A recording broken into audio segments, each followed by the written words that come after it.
Македонија како подвршник со температури над 40 степен и лекарите од Штипската брза помош со полни раце работа.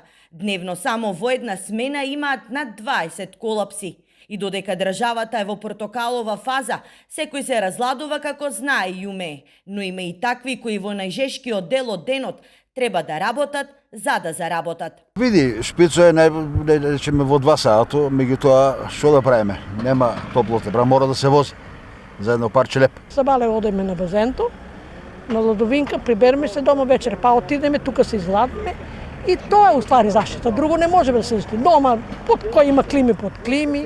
Владата донесе препораки бремените жени и хронично болните да се ослободат од работа, а истовремено ги потсети работодавачите на обврските за обезбедување на соодветни услови за работа, посебно во погоните каде се одвива ризичен производен и технолошки процес.